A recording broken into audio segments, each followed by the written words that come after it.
voulu voir un autre type d'agriculture, s'il y avait possibilité de faire quelque chose de plus rentable et redevenir maître de son outil, chose ce qu'on n'avait plus du tout avant.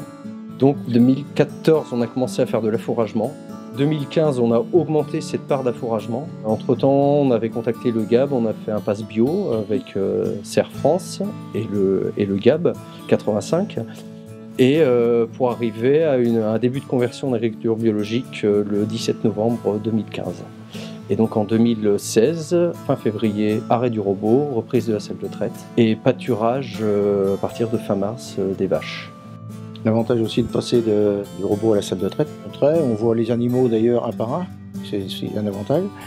Et lorsque la traite est finie, on sait que la traite est finie. On n'y retourne que le soir ou que le lendemain matin. Ben, moi j'avais toujours entendu dire que c'était les années de conversion qui sont les plus dures. J'ai pas assez de recul parce qu'on n'a pas une année entière, on a 3/4 d'une année on va dire. Si c'est le cas, vivement qu'on soit en bio.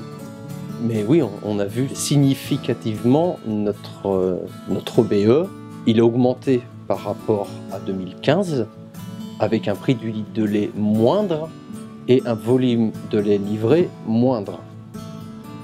Donc je me dis, ça peut être que bon pour les années à venir. Et ce qui va permettre, de façon un peu plus sereine, d'envisager une installation en 2018.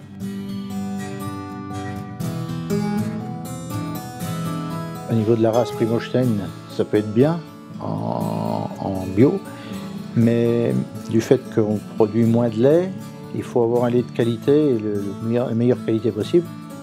Donc c'est pour ça qu'on a décidé de passer progressivement de la race Primostein à la race jersiaise. Donc on a commencé depuis 2 ans maintenant, en achetant des petites femelles de 3 semaines. On en achète entre 10 et 15. 10 et 15 tous les ans. Et sur 4-5 ans, progressivement passer tout le troupeau en jersey. Pour avoir un lait de qualité et rémunérer le plus cher possible au litre de lait.